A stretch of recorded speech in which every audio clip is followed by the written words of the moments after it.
I think now we can start. Well, ladies and gentlemen, I'm honored to welcome you to this online event on climate change and security in Southeast Europe, organized by the Friedrich-Naumann Foundation for Freedom, the most renowned liberal foundation in Germany. My name is Arit Demirci, and I'm project assistant to the regional director, East and Southeast Europe, based in Sofia, Bulgaria. I'm not telling you anything new when I say that climate change is an important issue that affects basically all of us, each and every human being and the entire planet. We see climate phenomena around the world almost every day that make us doubt the future of our planet. Floods, forest fires, heat waves, big rainstorms, wherever you look. The climate crisis is, of course, also an issue that has long since taken hold of politics. No party in Europe can afford to ignore the topic anymore. But analyzing climate change in relation to security, this is a relatively new and yet undiscovered field, I would say. While security issues have so far tended to focus on traditional areas such as defense and military operations, the climate factor is becoming increasingly important in the field of security as well. What are the consequences of climate change for the security of people and our countries? In the study, Climate Change and Security Dynamics in Southeast Europe, which was recently published in cooperation between the Friedrich-Naumann Foundation for Freedom and the Economic Policy Institute, a renowned think tank in Bulgaria, we address these and other questions with a focus on the region of Southeast Europe. This study, thanks to the excellent work of outstanding experts from the region, also gives possible future perspectives for the countries of the region. The challenge of climate change for the Southeast Europe region is elaborated in 4 possible scenarios. Before I pass on the floor, I would like to take the opportunity to thank Mariana and Yasen from Economic Policy Institute on behalf of the Foundation for the great cooperation, and also to the national experts for the outstanding study. I recommend the study to all our guests and wish a very fruitful event and discussion afterwards. I now give the floor to Mr. Yasin Georgiev, Executive Director of Economic Policy Institute. Thank you so much.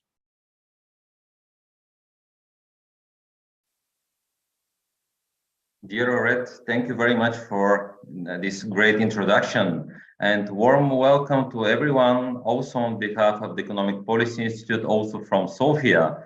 I'm very pleased to welcome you all, and I'll be really brief because we have a number of excellent experts who will be talking about this very, hot topic. Very briefly, this paper has been just published by the Friedrich-Naumann Foundation for Freedom, and more precisely by its regional office for East and Southeast Europe in Sofia, together with our team. Actually, the policy paper is authored by 2 of our colleagues, and the team was headed by our program director and senior analyst, Ms. Mariana Trifonova, who put an enormous effort into this really multi-layered topic. Of course, what I have to mention is that the policy paper would not have been successful without the 4 external contributions of 4 excellent experts from Southeastern Europe. I would like to thank here Ms. Lira Hakani from Albania, Dr. Monica Panayotova from Bulgaria, Dr. Nenad Stekic from Serbia, and Andrei Vatariu from Romania. The guiding thread during the preparation of this policy paper was our attempt to use a cross-sectoral and interdisciplinary approach to tackle a topic that is really very much multi-layered, I should say. A topic that is in fact the intersection or the nexus between climate change and security. What is more, in order to explore the potential future scenarios for Southeastern Europe, we applied the foresight methodology. And I believe it adds an extra value to this policy paper. Last but not least, I would like to thank Mr. Iordan Bujiov, who is the director of the Sofia Security Forum, for being with us during the very beginning and during the whole process, actually, of preparing this policy paper. Enormous gratitude also to the Friedrich-Naumann Foundation for believing in us and for rendering support from the very beginning.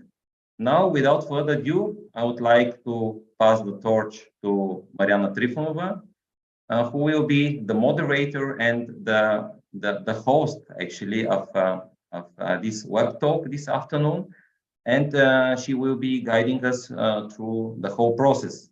At the very end, I would like to wish all of you an insightful and intellectually rewarding afternoon with our experts that who are going to dive deeper into the topic of climate change and security and its repercussions in this part of Europe. Thank you once again.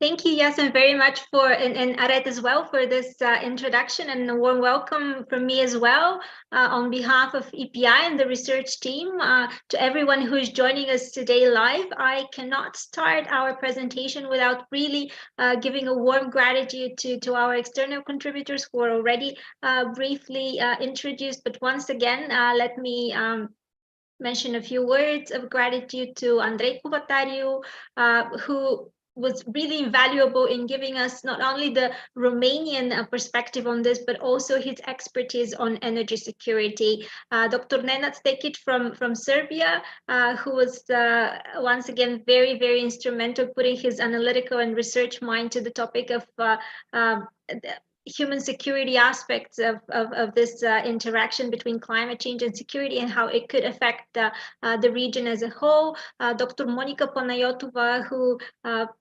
contributed immensely to our understanding of the EU and NATO perspective on climate change and security interaction, as well as Lira Hakani from Albania, who provided valuable input on the not only the Albanian case, but also how we view climate change and security interaction in the Western Balkans, specifically in terms of how hydropower is entering the discussion and stuff like that. And obviously, great thanks to Mr. Iordan Bujiov for his initial conceptualization of the event. He is the director of the Sofia Security Forum, and you'll get the chance to hear from him as well with his keynote remarks on how the war in Ukraine is actually affecting the environmental situation here in this region, and really showcasing how warfare is changing or needs to be changed in order to address the mitigation and adaptation aspect of climate change. With this in mind, I would like to share my screen and just show you a few slides that I have prepared to help us go through the paper. This is in no way an exhaustive presentation of the paper, of course, because you get the chance to read it for yourself. But just to start us, it's really meant more as a, let's say, a conversation starter for all of us, and not so much as a comprehensive review, as it was mentioned before. I'm extremely grateful to our former colleague Anita Dangova as well, who was quite instrumental in finalizing the manuscript for this policy paper.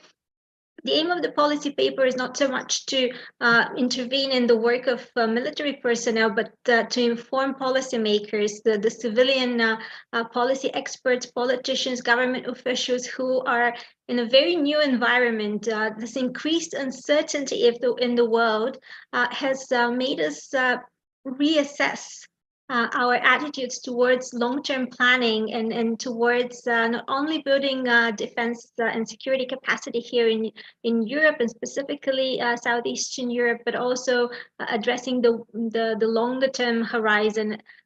which would be affected by climate change for sure. It is now very well established that the region of Southeastern Europe is disproportionately affected by climate change.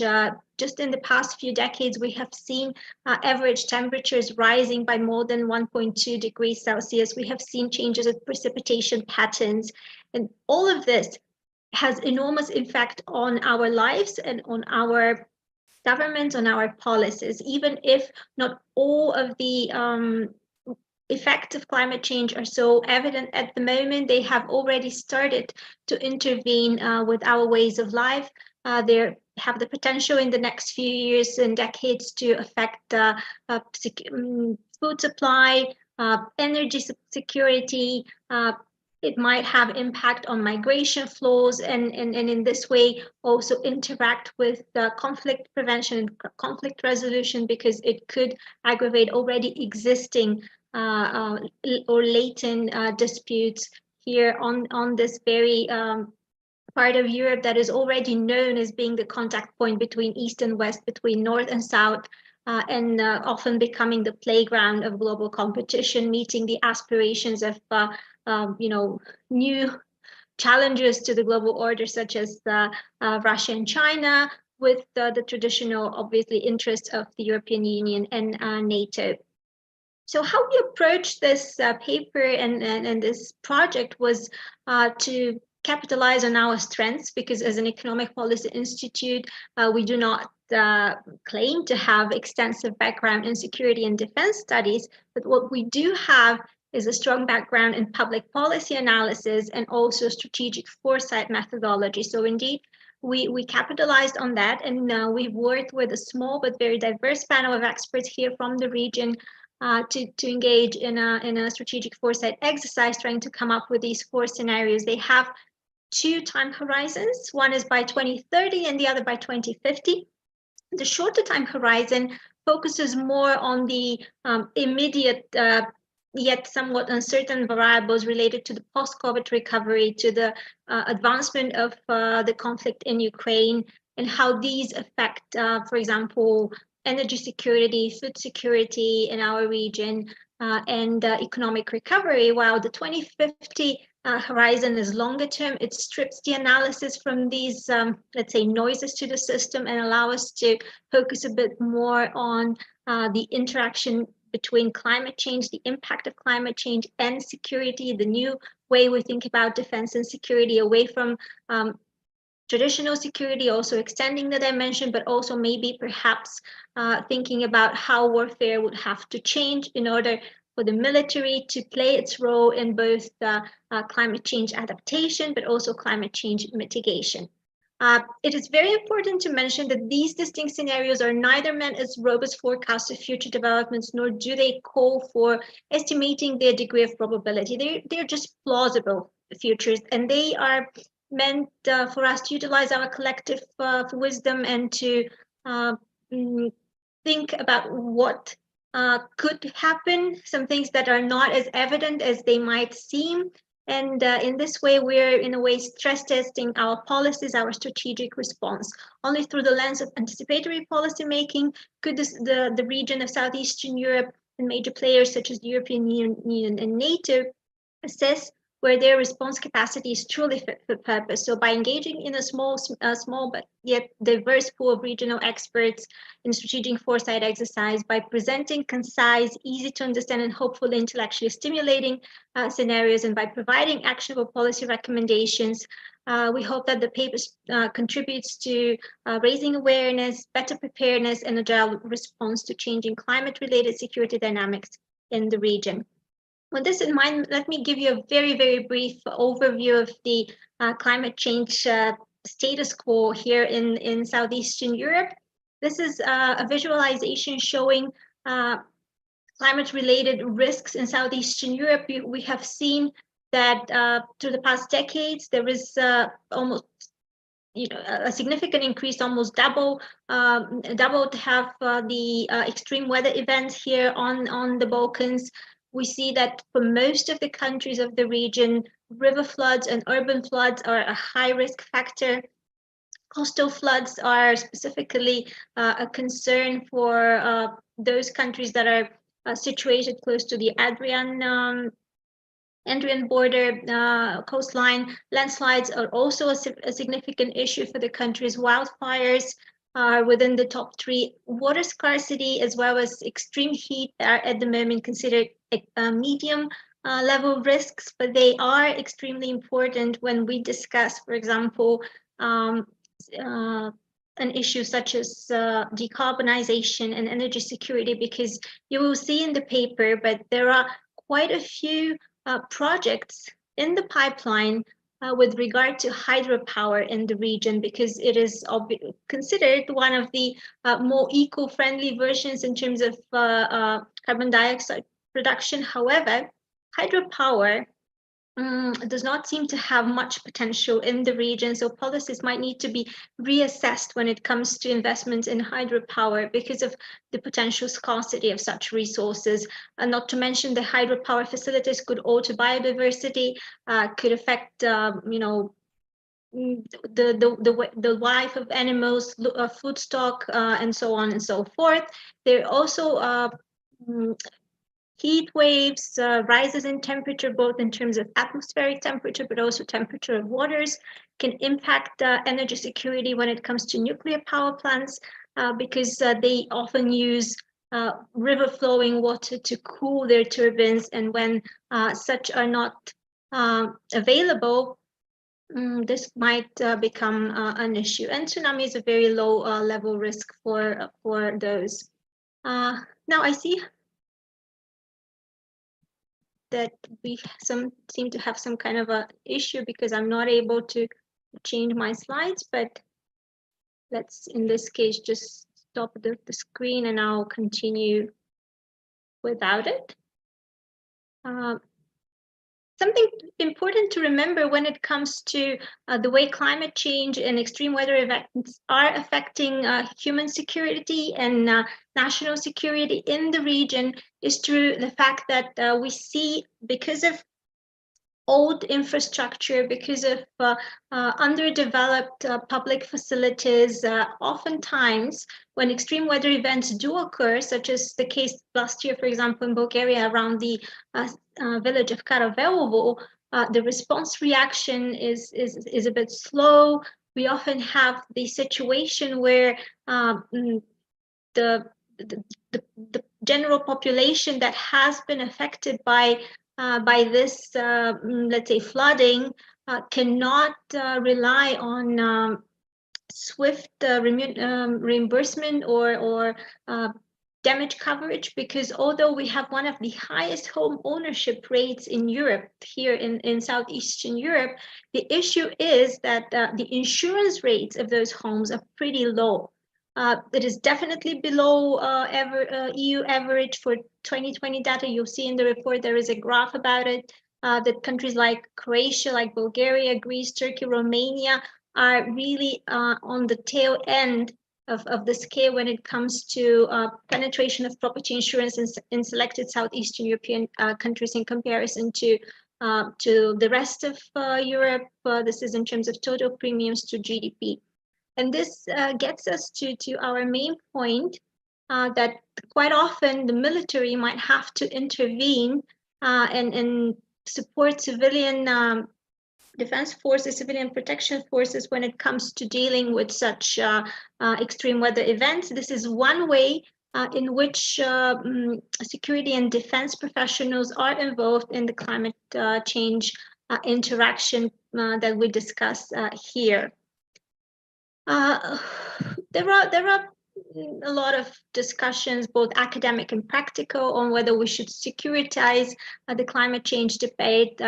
But we here in this paper think that there are at least two ways that military professionals and the defense sector could contribute. One is obviously in terms of climate change adaptation, meaning incorporating climate change into military planning and training, such as training for extreme weather conditions like heat waves, floods, and desertification, building climate resilience into military infrastructure, including military bases, airports, and other facilities, by building dams and flood protection, elevating buildings and other infrastructure, and designing for greater energy efficiency, as well as developing new technologies and equipment operational in extreme weather conditions and changing environments. But there is also the aspect of defense and security sector's contribution to climate change mitigation. And we think there is a need for the defense and security sector to adapt and restructure in order to contribute to this effort. And now let me move to actually the 4 scenarios, because I think we are running a bit with time. The 4 scenarios we have developed are a result of this collective work that we have done with our expert regional panel. We had a small workshop in the autumn of last year where we discussed possible implications for the region, and our external contributors provided expert insights for their own countries. Based on those, the EPI team really developed those scenarios, and since we seem to have an issue with the presentation, let me see if I could just share with you the actual report with the visualization. If someone from the team could just give me a sign if you see the yeah, great, thank you. So basically we use the 2x2 matrix that is quite common in strategic foresight analysis to develop 4 distinct scenarios for the future. In one way, on the horizontal axis, we consider the state of sea region's security environment, whether it has become stable or volatile. And on the, I mean, this is the vertical axis, I'm sorry. And on the horizontal one, we consider the impact of climate change, whether it has worsened or stabilized. So in the first case, for scenario 1, which we have named the Southeastern Europe living on borrowed time, we have stable security environment, but deterioration of climate conditions. In the second scenario, so which we have borrowed a pop culture reference, so thanks for making me a fighter. The basis of the scenario is that we have stable security environment and manage predictable climate change implications. For the third scenario, crisis here, there, and everywhere, we basically have volatile security dynamics and aggravated climate crisis. And the fourth one, exogenous discriminate, is a scenario where we have very volatile security environment here in the region, combined with a somewhat stable climate situation, so manage predictable climate change implications. What this means for policy making is that we could look into national, regional, and regional levels of analysis, but also look into the role that actors such as the EU and NATO could or should, what role they could or should play when it comes to the region. On the national perspective, based on those scenarios, which you could see in more detail in the paper, there is this expectation that basically in all cases, we'll see more frequent and devastating extreme weather events across the region, which would challenge all public systems tasked with disaster response and civil protection. As the military is called upon to help in such situations, their expanded role in rescue missions and damage limitation efforts should be widely recognized and analyzed more in depth. This is the first, let's say, takeaway from this mental exercise. We also believe that the long-term strategic outlook of the defense and security sector, which often has a top-down hierarchical logic, needs to complement other public and private response mechanisms. In other words, national security doctrine should be aligned with stakeholder inclusivity. This is extremely important. Additionally, as widespread corruption and difficult rule of law implementation continue to plague the region, favoring market-based solutions should come as a prerequisite and as a preferred option to counteract the public sector's limited administrative capacity and democratic backsliding. You'll see in the report there is a graph on how countries in the region are performing in terms of corruption perception index and transparency international index, and this is why we have come up with this policy recommendation, because it doesn't make sense to encourage massive public investments in, let's say, climate change mitigating or adaptation projects when there is a very low level of trust in public institutions and a very high chance of misappropriation of funds. When we talk about the regional dimension, we would like to stress out the inevitability of cross-border cooperation on climate adaptation. If the necessity for enhanced regional cooperation is not acknowledged and facilitated by the CE countries, tackling climate-related vulnerabilities will not be possible. It's evident the solo efforts by individual countries to overcome specific climate-induced challenges could instead trigger a competitive approach by neighbors and threaten national security. And with this in mind, I come to my final point, which is in fact the role of EU and NATO in the region of Southeastern Europe. They both have an important role to play in supporting resilience and capacity building here. To overcome emerging climate and security challenges, the membership perspective remains a significant exogenous vehicle for boosting agile climate adaptation and mitigation response in the Western Balkans. Last but not least, the strategic vision of the EU and NATO to integrate climate change into long-term defense planning and day-to-day operations may discourage some countries of Southeastern Europe from focusing their investments solely in force modernizing in building their defense capacity.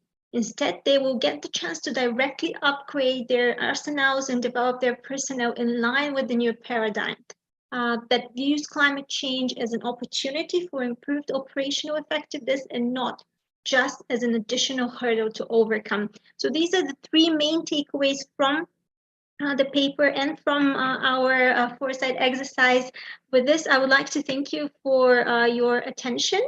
And I would like to maybe move things around, open up the discussion, give the floor to Mr. Iordan Bugiu, who is the director of Sofia Security Forum, to address the issue of how we have seen the climate change and security interaction changing, specifically in the context of the war in Ukraine, and how the military activity there is impacting our region and could continue to impact the region in the future. So Iordan, you have the floor. Yeah, thank you. Thank you very much, Mariana. And first of all, I would like to congratulate the Economic Policy Institute and the Friedrich-Naumann Foundation for bringing the climate change back to the spotlight of discussions as a security factor. Because the nexus between the climate and security, as it was already mentioned by Aret, is a relatively new topic. But it is gaining more and more relevance and attention. I should say that Sofia Security Forum has been working on this issue and on the nexus between climate and security for several years now, and we already published several materials and organized several conferences. And I'm very glad that other analytical institutes and other experts from the region are working on this issue, because it is an opportunity for further cooperation. I shall say that climate and security, there are many aspects within this broader topic. It's geostrategical issues, it's natural disaster, conflicts, energy, food security, and more and more and more. So I would welcome future cooperation on the regional scale or broader. But before I start with my main presentation and sharing some thoughts on the war in Ukraine and the impact on environment and climate, allow me to make some general comments, which are actually adequately addressed in the paper. Last year, NATO adopted its strategic concept, and EU approved strategic compass for security and defense. And these two documents are very relevant to the issue we are discussing today, because they described very clearly the relationship between security and climate change. The NATO strategic concept assesses the climate change as a crisis multiplier, and it's a very important issue for NATO. NATO's ambition is to become a leading international organization when it comes to understanding and adapting to the impact of climate change on security. And there are several aspects here I would like very briefly to mention. First, climate change is defining contemporary challenge with a profound impact on allied security. It is a crisis and threat multiplier. This means that it can exacerbate conflicts and geopolitical competition. Second, climate change affects the way the armed forces operate. The infrastructure, assets, and bases are vulnerable to this effect, to the effects of the climate change. And Mariana very well mentioned this, and I hope that we'll read in more details in the paper. And the allied forces need to operate in more extreme climate conditions. This means that NATO have to think about new capabilities, about innovative training, new waves of operations in different domains. On the third place, militaries and armed forces are more frequently called upon to assist in disaster relief. So this means that we have to have assets. We need to have capabilities to assist our societies in coping with disasters. Next, I would like to mention that allied armed forces shall contribute to combating climate change, and Mariana spoke about mitigation here. Of course, there is an issue about climate-friendly solutions, I would say, in military effectiveness.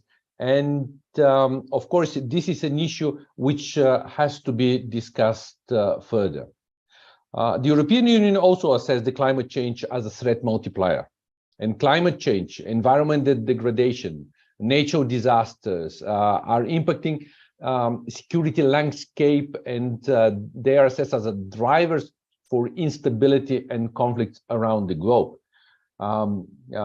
European Union defines as one of the priorities enhancing resilience to climate change, disaster, and emergencies.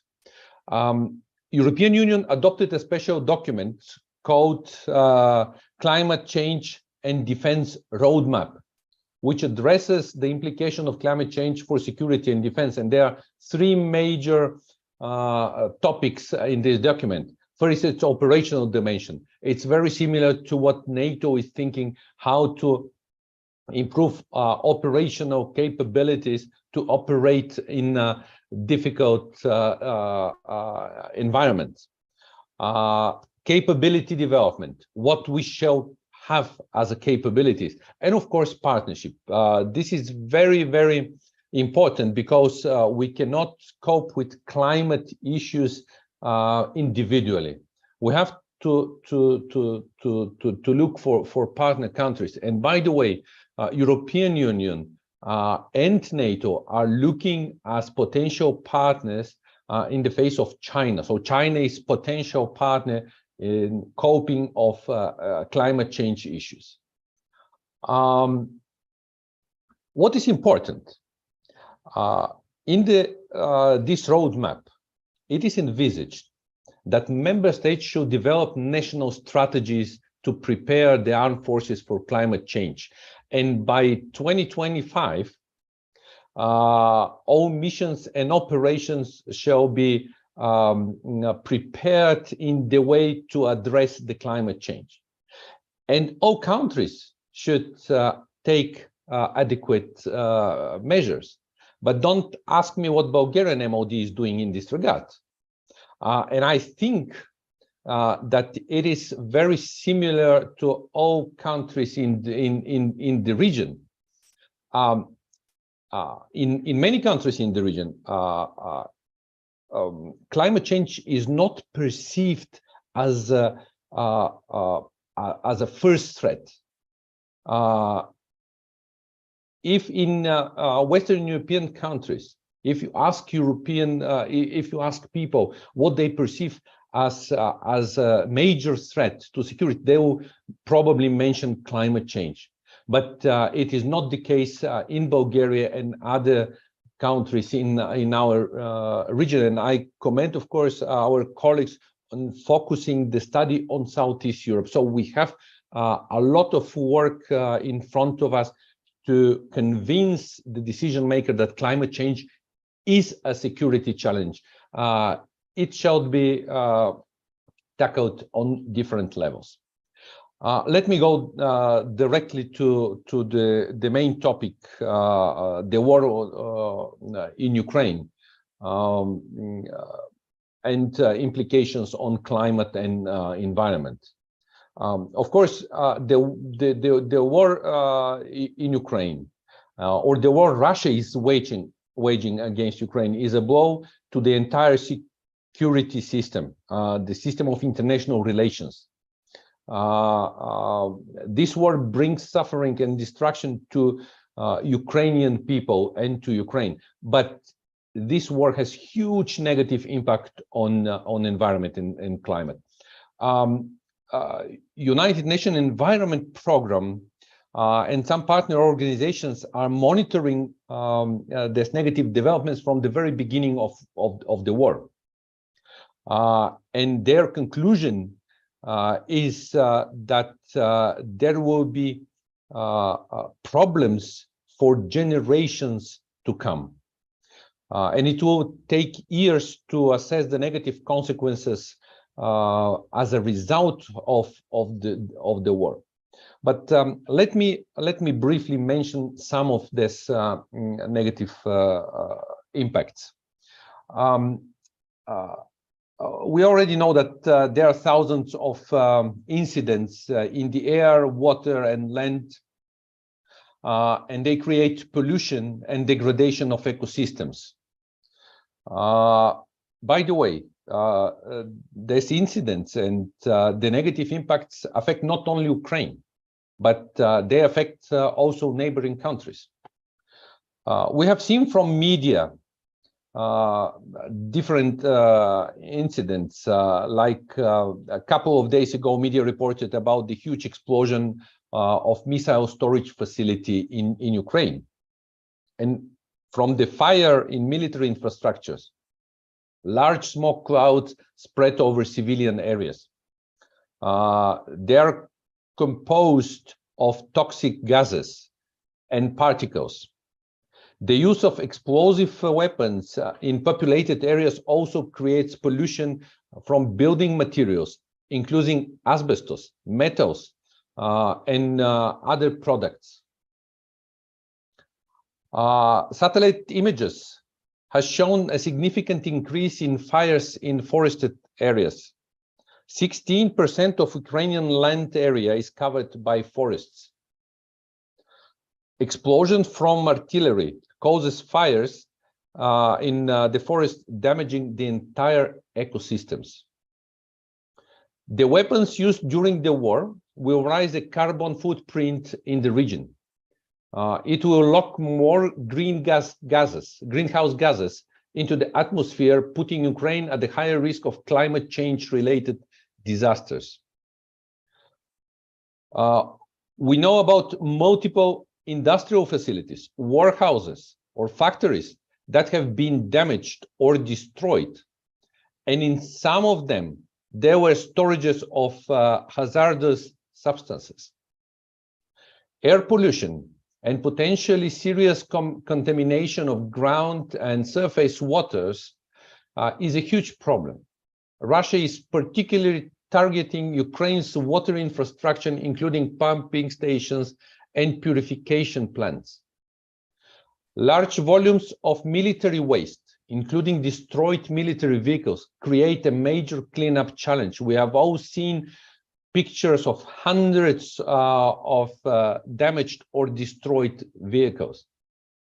In many urban areas, the cleanup of destroyed housing will bring additional challenges, with the debris likely to be mixed with hazardous materials, particularly asbestos.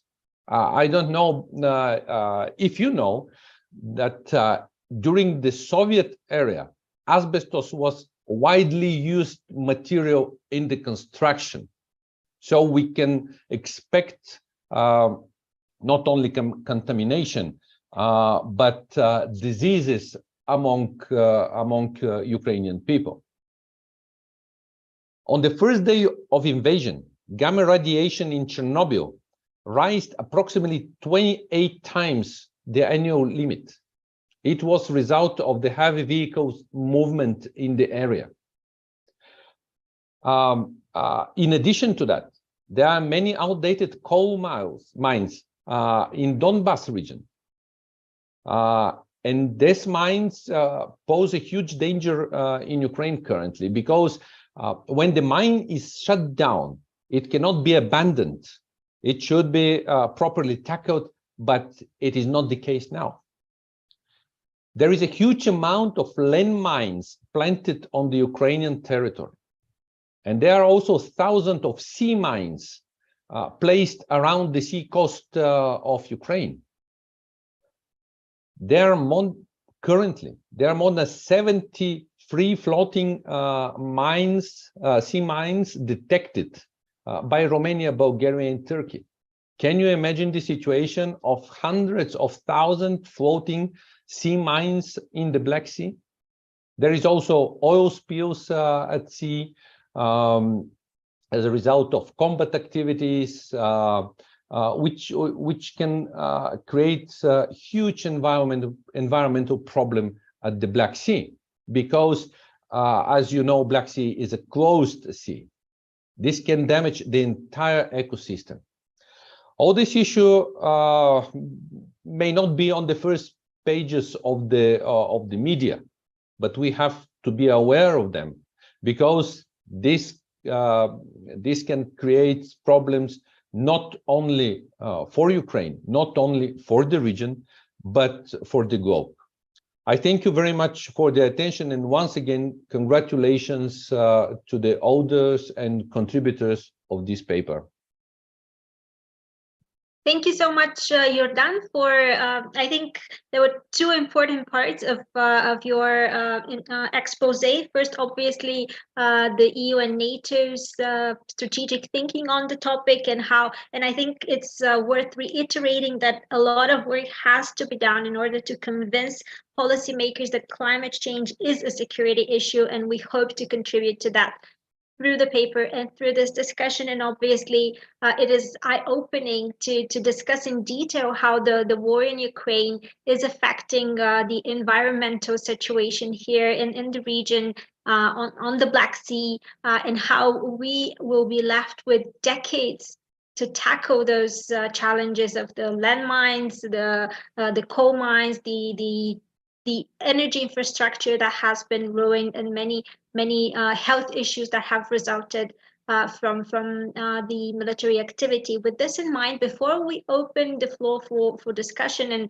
and answer the questions that might have come through the Q&A, I would like to put the spotlight on our external contributors and really ask them for very, very short interventions to highlight probably the most important message they want to convey with regard to the topic on their country or on the area of their expertise. For example, I would probably pass the floor next to Andrei Kovatariu, who is quite an active international expert on energy security. I would say not only focusing on Romania, but also a lot of work on the European level, on UN level. So Andrei would probably have the right expertise to also address this issue. We've discussed in the paper the role of nuclear energy or nuclear security within the wider discussion of how to increase military presence, allied NATO military presence in the region without jeopardizing that.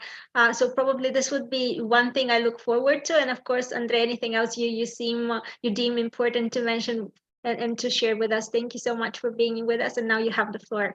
Thank you very much, Mariana, and hello, everyone. Also from my side, congratulations to everyone involved for the report. It's a very interesting one, and I'm sure we will have a lot of findings to discuss about.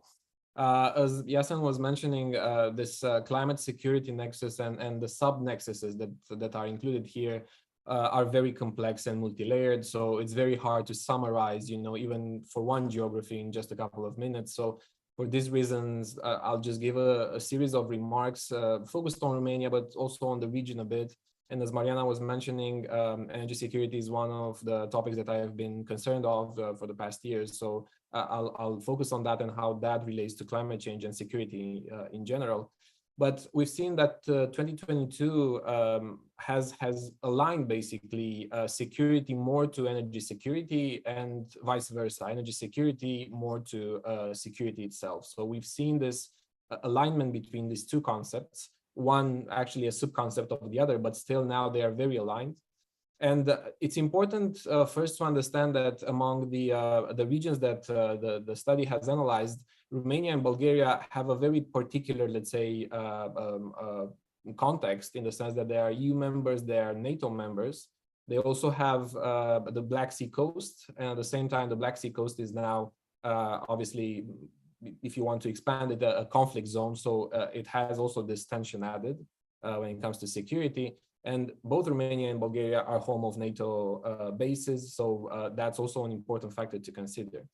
Coming back, energy security means at the end of the day security of supply. But as Mariana was mentioning in the presentation, since climate change is increasingly causing water-related availability issues, it basically adds major tensions on the energy sectors too. As Mariana was mentioning, the hydro potential is at risk. Nuclear and thermal in general that needs cooling is also at risk, and we've seen that last year happening in France. We may see an increase of this events, extreme weather events in this region too. So that is a major concern, and I think that is the highlight that I would like to give. Obviously, a policy recommendation would be to transition towards non-water, let's say, intensive generators, therefore to invest more in wind and solar. That would be a first, let's say, go-to solution. But at the same time, to do that, you need a high availability of critical raw materials. And we know that we've increasingly talked about this, which is, again, at the end of the day, is an energy security issue, which again relates to general security issues in general. So closing basically, and closing basically the circle, that is the reason why this climate security and climate energy security, let's say, nexus is very complex, is multi-layered, and is for these reasons is very difficult to actually tackle and to approach it. But nevertheless, both mitigation and adaptation measures should be combined and used in the next years and decades in order to address it one way or the other, because otherwise the counterfactual, the passiveness of not addressing it would cause even higher issues than that we are seeing today or about to see in the next few years. Thank you very much, and looking forward to engaging with everyone on this. Thank you so much, Andrei, for your intervention. You see that we have a parity between our external contributors, meaning that we have two experts who are more on the climate change and energy security aspect, and two that are more traditional, international relations and security and defense experts. So I'm moving on now, to, passing the baton, so to speak, to Dr. Nenad Stekic, who is a research fellow with the Belgrade Institute of International Politics and Economics. Last year, he organized a very, very prominent international conference on human security. So he's very well positioned to discuss the topic. And also the Serbian case is really of interest here in the region, because Serbia maintains a relatively different, unique foreign policy and I would say security perspective than some of the other countries in the Western Balkans. So it will be very interesting to hear his intervention as well. Then that you have the floor. Thank you so much, Mariana. I would also like to convey my gratitude to the whole team in EPI Sofia, and also to express my gratitude to Friedrich-Naumann-Stiftung for supporting this mini project. So as Mariana already highlighted, there are certain sections of this non-paper that actually has been collaborated and contributed by us, external collaborators, in an effort to provide kind of concise overview. I'm going to focus on human security issues seen from Serbia's perspective, as Mariana introduced already, because I believe those segments are one of the most important when it comes to mediating in the variables between climate change and observing the whole security situation and the regional security situation as a whole as well. So briefly speaking, I'm going to actually split my analysis, very, very short and brief analysis, into two components, actually into three, but two are the main ones. The first one is the level. So the vertical level, from going from human security to societal security, and then finalizing with the national security of the Republic of Serbia, because Serbia maintains very, as Mariana said, a very specific policy orientation, being the only European country that has not imposed sanctions towards Russia 1.5 years after the invasion on Ukraine started. I'm going to focus most on human security, and we did 7 dimensions of human security. The most important one is that I have actually tackled in this non-paper is actually energy poverty, because I found that actually more than 1.2 million inhabitants in Serbia is actually in risk of increased energy poverty.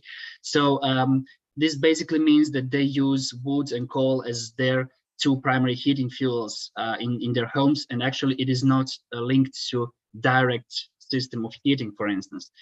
Furthermore, nearly like 1/3 of Serbia's territory is of extreme risk to high floods and to high earthquakes as well. So the arable land, of course, is vulnerable because Serbia is very much active in agricultural products and so on. So all of these things combined with the sectors, which is my second part of analysis, and these are the hot topics, I would say, the catchy topics that have been occurring over the couple last months and years.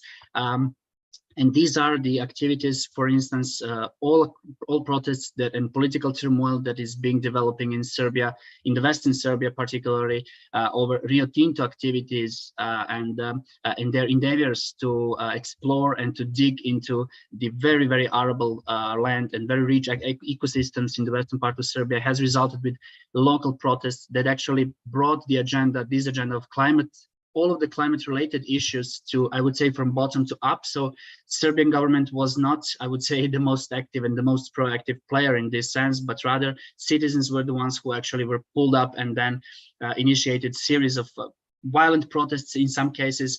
There were also many cases of mini hydropower plants all across the southern part of Serbia, which is mountainous in its terrain, and then the mini rivers and the streams were actually degraded by just building those mini hydropower plants. So there were a lot of, I would say, political turmoil that has been translated into series of protests and even social unrest. So resulting, like across the country, resulting with a decreased level of human security, of individual security, of energy security, environmental security as well, of course.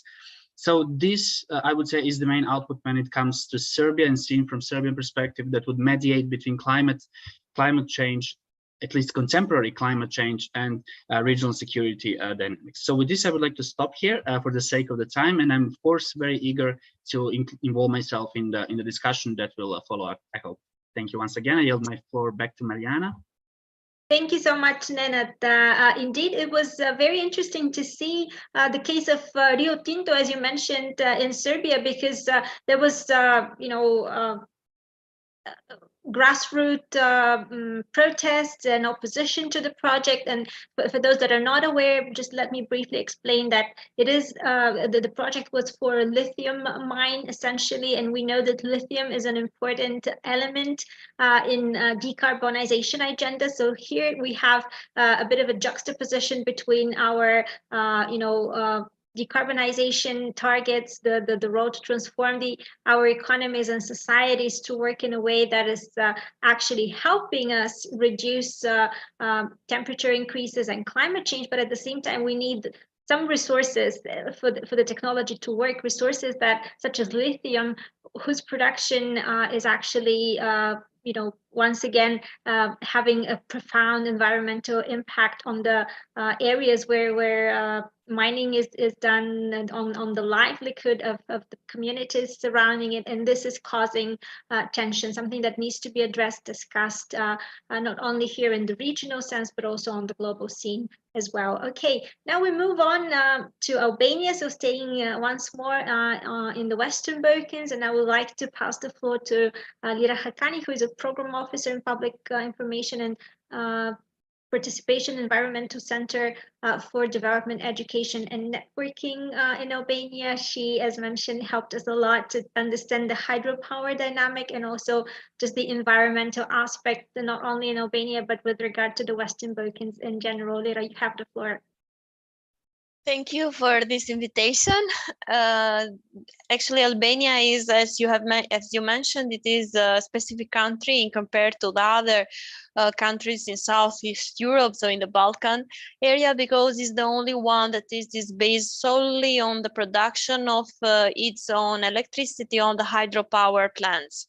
In this context, Albania can be considered one of the most green countries, not only in the Balkan, but in all Europe, because we are like 99% based on hydropower plants, but we need to import a lot of energy in the same time, because we cannot satisfy all the energy needs based only on the hydropower production.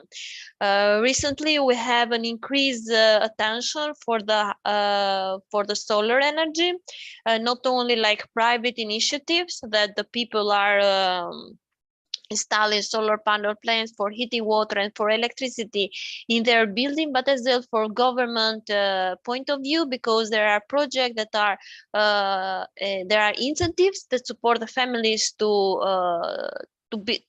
have solar power plants in their building, and as well there are projects of the government to build solar power plants for supply of the electricity.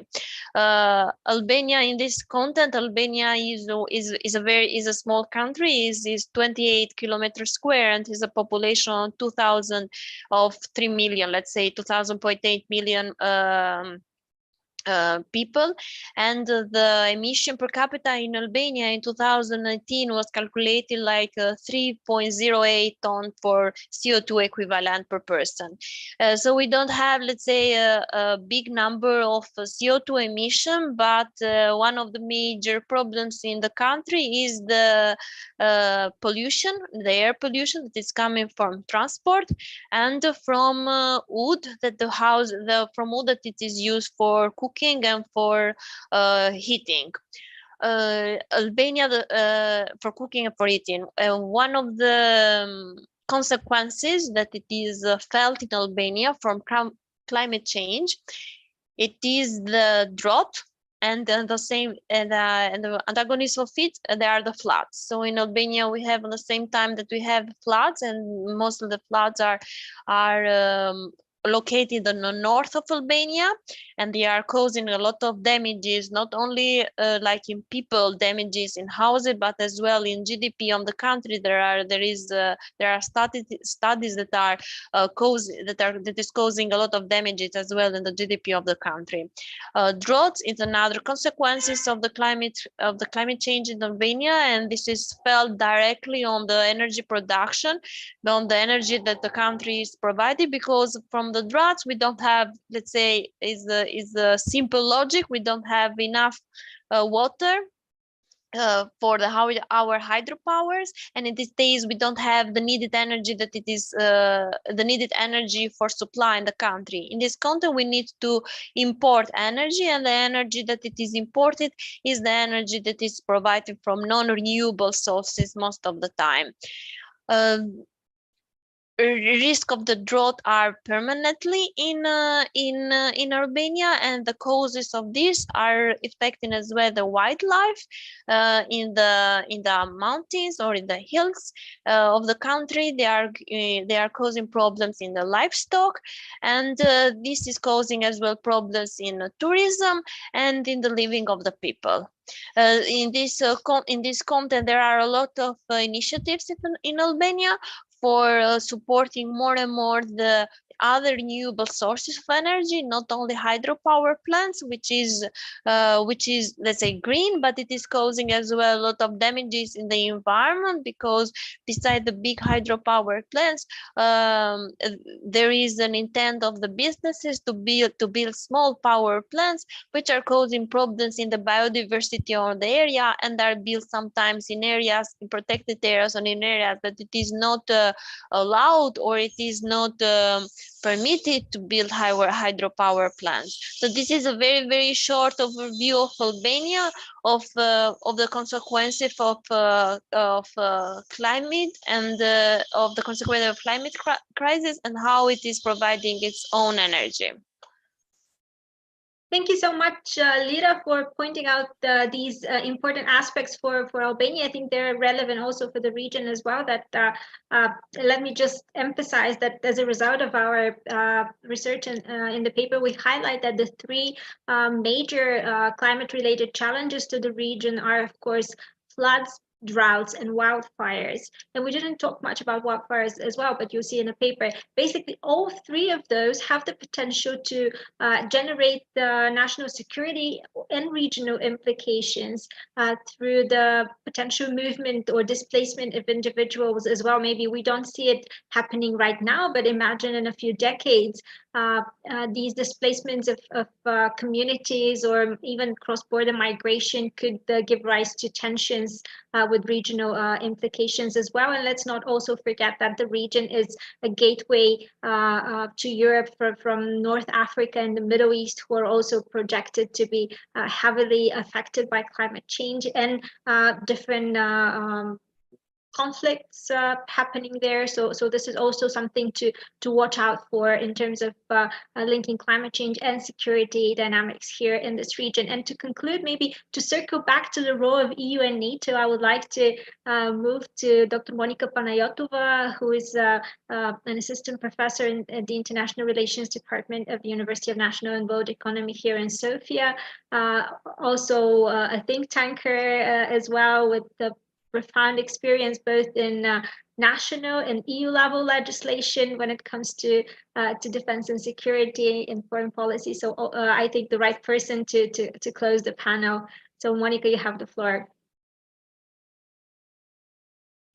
Thank you very much, Mariana. I would like really to express my gratitude for being a part of this project. You said at the beginning that it was a kind of intellectually stimulating one, so it was a privilege really to be part of the team, and I would like to express my gratitude to the Economic Policy Institute and Friedrich-Naumann Foundation for this intellectual exercise.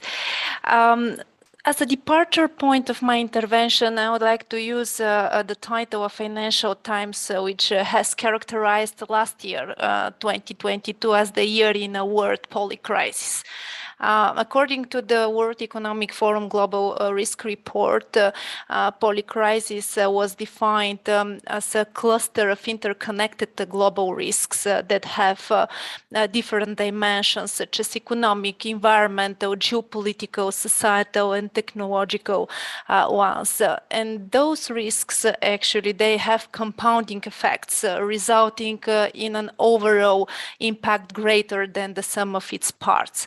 That's why I think that the report, as an intellectual output of our project, is a very valuable one, because we can see this interdisciplinary approach Yasin mentioned at the beginning, and the multidimensional character of security threats in front of us. We need urgent actions to address these risks and challenges and proactively prepare for future shocks, because polycrisis actually could lead to catastrophic consequences such as armed conflicts. In 2 years, according to the Global Risks report of the World Economic Forum, potential challenges include the cost of living crisis, natural disasters, climate change, environmental damage incidents, social cohesion erosion or societal polarization, and geo-economic confrontation. 10 years ahead, climate-related and environmental risks, along with significant involuntary migration, are projected to dominate the top global risks. So having said that, and considering the highly dynamic changes taking place in the security environment, NATO, both alliances, NATO and EU, as Jordan has already presented, they started this process of strategic rethinking, and we have in place now the strategic compass and the new NATO concept. There, Jordan has already underlined that their climate change has been recognized as a defining challenge of our time, at a crisis, threat, and risk multiplier. But another also aspect of climate change is that it's a shaping threat, because it has significant implications on the tactical, operational, and strategical levels, and it is reshaping geopolitics on various dimensions. To address these challenges, actually both organizations have begun strengthening their resilience and defense capabilities, while also preparing for increased involvement in humanitarian aid and disaster relief operations. In order to convey my main points effectively, I would like to emphasize three key messages. Firstly, the climate change defense nexus, as part of the wider climate change security nexus, is a wake-up call for the member states of both alliances and to the international community as a whole about the multidimensional role of armed forces and defense sector in tackling environmental issues, as they're both contributing to and suffering the consequences of global warming. Unfortunately, at the moment, there is certain imbalance between hyperactivity by the European Union institutions. Jordan has just mentioned several documents and strategic papers in terms of climate change security issues. In NATO, we have also the strategic concept, but at the same time we are witnessing a kind of moderate caution in the implementation by the member states. Improving the environmental impact of the military requires a unified methodology for tracking, but emissions reduction targets for the military are still at national discretion, and the existing carbon footprint methodology is not standardized.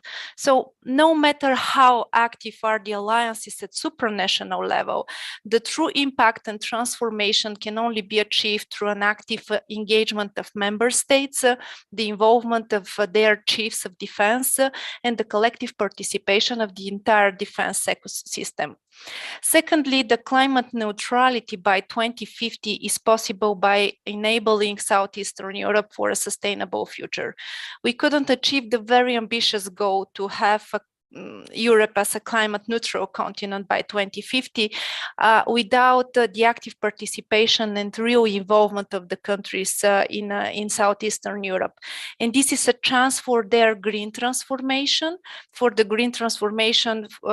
region as a whole, and also for the European Union itself to become a kind of real transformative power for the Western Balkans countries. It is also a transformative power for the Eastern Partnerships countries, because we can see as an example the Ukrainians' potential for sustainable post-war recovery, as the sustainable recovery of Kiev is vital for the future of its economy, society, and security. And my third and last message is that the climate change issues shouldn't be a peacetime privilege, considering the fact that in times of climate emergency, a war and military conflicts become also an accelerator of climate change challenges. And we see what is happening in Ukraine. Jordan has referred to different aspects of the environmental and ecological footprint on the entire ecosystem at local, regional, and global level, also on the citizens' health. So in conclusion, in the words of Harari, I would like to use the quote that the common enemy is the best catalyst for forging a common identity. And humankind now has at least 3 such enemies: nuclear war, climate change, and technological disruption. So let us hope that this year and the years ahead, the entire international community will pay much more attention to the common enemies by building a strong common identity and striving for sustainability. And here I think that the multilateralism, which is actually in the Europe's DNA, and it is also a symbol for EU and NATO as alliances of democracies, the multilateralism has a key role to play. Thank you so much for the opportunity. Thank you so much, Monica, for wrapping nicely this panel and really a few very important points on the fact that when we discuss the post-war recovery and reconstruction of Ukraine, we have to think of sustainable solutions that are already taking into account climate policy and decarbonization and just sustainable way of living. This is a point that the international community will have to face and discuss as soon as possible, because we do not have to wait for the resolution of the military activity to start planning for this, because it's going to be an enormous effort. And I think in a way this ties really nicely with your last point on multilateralism. Multilateralism would be key to tackling the issue. We are discussing the climate change and security dynamics here in the region, but obviously the wider issue cannot be resolved without multilateral efforts. And I think this also ties into the questions we've received through the Q&A form from Samantha.